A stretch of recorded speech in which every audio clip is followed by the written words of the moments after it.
Hey everybody, welcome back to Vegas Weekly for Saturday, December the 11th, 2021. Just 3 weeks away from the new year and lots of exciting new things coming to Vegas tips and tricks. I don't know what any of them are yet, but when I find out, we'll definitely let you know. Maybe we'll talk about that in the live stream coming up this Wednesday. I'm going to talk about some of my favorite vlogging moments of 2021. Maybe your vlog will be included. Anyway, so we've got a big show here today, but we're going to squeeze it into our 15-minute time limit this week, thanks to all the feedback that I got last week on my thoughts about Vegas 2032. Yeah, that's what it was, 2032. And we could definitely hash over some of the ideas that some of you all had. And of course, as soon as I get it put together, as soon as I put the story to bed last week, I discover there's a report out there that MGM is looking at building a new hotel somewhere around Excalibur. I haven't even really looked into all of it. I was just like, really? But yeah, if you want to check that out and check out a lot more discussion about the future of Vegas and what may be coming up, check out our friend Ace of Vegas did a podcast last week, talked about. I'll put a link to his channel in the show notes today.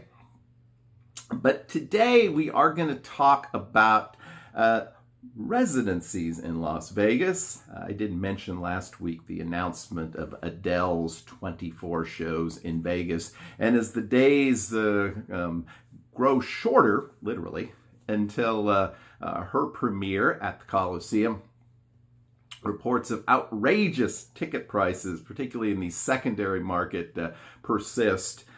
We heard all kinds of interesting data that, like, every show, Ticketmaster earns like $600,000 every single one of her shows. And she makes something like $2 million per show. So you can kind of do the math. 24 shows, $48 million. I'm sure the ticket brokers are going to make some serious money as well. Hey, if you score a ticket to Adele, let me know. If you need someone to go with you, let me know. I might be in town for one of those. Actually, I would be in town for one of those. So. But most of the residencies are Las Vegas residencies, and they go way back. And in the tradition of having big-time performers at Las Vegas Casino certainly goes back as far as the opening of the fabulous Flamingo some 75 years ago this month. And traditionally, Las Vegas entertainment has had kind of that sense of performers maybe just a little past their prime, maybe a lot past their prime. And a lot of the early performers appeared in sort of very small showrooms, lounges, sort of nightclubs almost in the old school sense of the word. There was nominal cover charges, if any. There might be a drink minimum. But much like the coffee shops and the buffets and the hotel rooms, a lot of the entertainment was subsidized by the casinos, and that was sort of the model of Las Vegas entertainment until the bean counters got into it, during the lifetime of most of us who have been visiting for a while. So really probably one of the very first big residencies in Las Vegas was Liberace, who earned the outrageous sum at the time of $50,000 a week. Elvis Presley had an early residency in Las Vegas back in the 50s that flopped miserably. And of course, you think about performers like Frank Sinatra, who had a number of residencies at different hotels around Las Vegas, of course, most notably associated with the Sands. But the big money residencies have come later. And I don't mean Elvis, although Elvis sold out some, 700-800 shows or something in a row over a 4-year period, I believe, when he appeared at what was then the International and has had a number of name changes to this day and is now the Westgate. You can still see a picture. I'm sure you can see a picture too. You can see a statue of Elvis as you walk into the casino there at Westgate. But the most successful residencies in terms of financial success have been recent ones. And I would have to say that the sort of queen of the residency, and the residency which kind of put Las Vegas on the fast track to what we see today, would be Celine back in the early 2000s, and then later again, the early 2010s. She had a couple of different residencies, which between the two of them grossed over $500 million. That's pretty impressive. The other performer also who appeared at the Coliseum was Elton John, who also had a couple of different residencies there, and cleared, I think, over $250 million between those two residencies, which is an extraordinary amount of money when you think that it's not really that many shows when you start adding it up. But so clearly building the Coliseum itself, which I believe was built at least in large part to accommodate Celine, certainly led to more concert venues of a certain size being built in Las Vegas. And we think about the Zappos Theater over at Planet Hollywood, and the Park Theater there at Park MGM. But now most recently Resorts World, which has opened and is going to have a number of name entertainers popular to this day, which is a little bit more unusual. I think Carrie Underwood appeared there within the last couple of weeks, and not only did she get rave reviews, but the venue itself got rave reviews. So it'll be interesting to see a program or a concert, perhaps there at Resorts World, because it sounds like a great place. Most recently, we've seen some teen stars make their way back to prominence. Britney Spears actually probably has the third most successful residency in Vegas history, with over around 150 million in revenue during her time at Planet Hollywood. And we saw the Backstreet Boys, we saw Christina Aguilera. We even see rock performers, and again, popular current stars, which is certainly a change of pace from back in the old days when it was perhaps performers that appealed to the geriatric crew and was not nearly so prominent. So now you know a little bit about the residencies in Las Vegas. And obviously, besides Adele, right now you have people like Lady Gaga. We have Michael Bublé is coming up, I think, for a short residency that I would not be surprised if that continues. And everybody's playing Vegas. So there you go. All right, speaking of playing Vegas, we've been walking the streets of Vegas and not earning very much money, I might add. For, I think now like 9 or 10 separate shows, we've been making our way virtually up and down the Las Vegas Strip. When last we left our hero, he was exiting the Cromwell. Now, he was headed south, or she, and wanted to check out the remaining Caesars properties of Bally's, Paris, and Planet Hollywood. Well, our hero has a couple of different options, and I'm going to suggest the one I think is the best. If you walk through the Cromwell, exit out the back by the registration area and the valet. If you take a right, you'll walk down to a sidewalk, and just, 100 feet to your left, there's a crosswalk and a crossing sign that will take you almost directly over to the entrance of Bally's. If you decide to exit back onto Las Vegas Boulevard, you'll have to make a rather awkward trip up and over one of those pedestrian walkways and then weave your way through the Grand Bazaar shops before you get anywhere near Bally's. So if you're really just interested in checking out Bally's, take the back entrance across the street. Once you get into Bally's, you'll discover that it is a generic casino. It's of a good size. It is not a claustrophobic casino by any means. Keep in mind, it was the original MGM Grand. It was built to be grand and big. There's a lot of meeting spaces there. There's a lot of rooms there. There's not a lot of restaurants currently there. Obviously, something's going on at Bally's. My speculation has been that it's going to get rebranded here in the near future as the Horseshoe, but we'll see if that comes to pass.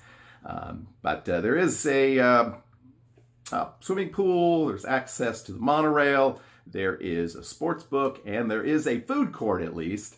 If you wander way to the back of the property, just take a left and continue down until you can't go any further.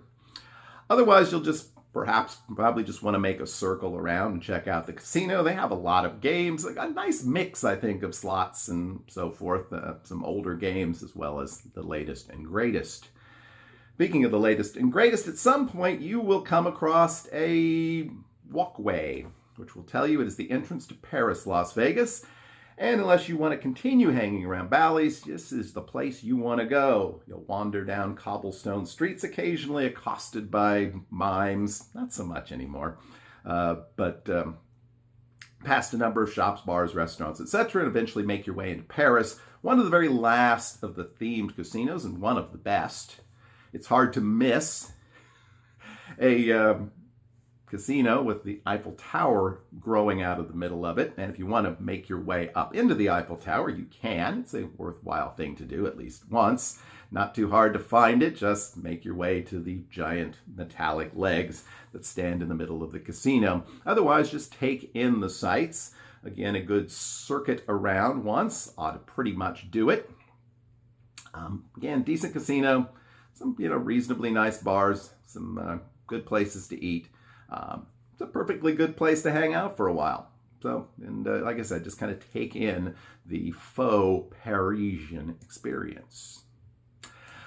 It can sometimes be a little confusing as you make your way around Paris, how to get in and out of there.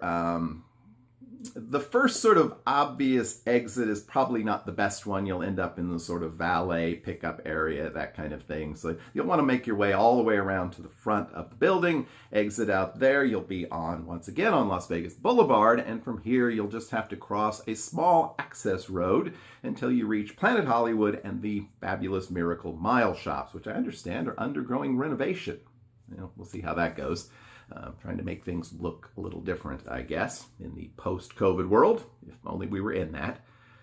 But Planet Hollywood is, if you include the Miracle Mile shops, an absolutely massive property, and one that can also be a little bit confusing. Your initial entrance, the earliest you can make your way into Planet Hollywood, you'll come in by the Gordon Ramsay Burger and some, a couple other little bars along the way. And that's probably as good a way as any to get into the casino, if that's your main entrance, or your main interest, I should say. And again, a circuit around the casino will probably tell you about all you need to know. It is a curious place in that it has multiple levels. You actually check in, your registration area is a level down from the main casino. And there are shows, and I think there may still be a couple of restaurants up on the third level. So you may want to check that out. It's a little bit different from what you see in most strip casinos. In fact, in most casinos, period.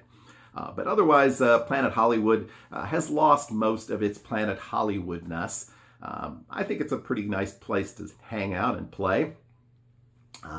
And again, Miracle Mile Shops is probably the most reasonably priced casino-adjacent mall that you can find in Las Vegas. It is also confusing, and I will not even attempt to try to tell you how to make your way through that maze. Just, if you go in there and you start wandering around, you'll probably get lost. If you find yourself at any point reaching an exit that takes you to Elara, the timeshare property adjacent to and at one time connected with Planet Hollywood, you've gone way too far. Otherwise, there are a number of eateries there that charge a minimal fee for the privilege. As you exit out of Planet Hollywood, you'll see the Earl of Sandwich, which is a good spot, but there are a number of spots inside Miracle Mile, such as Blondie's, La Salsa Cantina. I think there's the PBR Rock Bar is another good example, most of which have some good deals on breakfast. And of course, there's the famous Ocean's One, which has the $5 lunches and the 3 cocktails for $10. So if you're exhausted and you need something to eat or just a cold drink after your walk up and down the strip, Planet Hollywood and the Miracle Mile shops are probably a good place to stop. All right, we will finish our strip walk next week as we make our way down the rest of the strip, past the Hawaiian Marketplace, past the Travel Lodge, and all the way down to MGM Grand and Tropicana. Hope you've been enjoying that part of our show. We will be wrapping it up before the end of the year. All right, don't forget our live stream on Wednesday. We'll get a thumbnail up sometime probably on Sunday. Hope that you'll tune in for that. And then we'll be back again for one more episode this year, next Saturday. another episode of Vegas Weekly. Until then, I hope that you have a great, lucky, and healthy week. We will see you all again real soon. Bye-bye.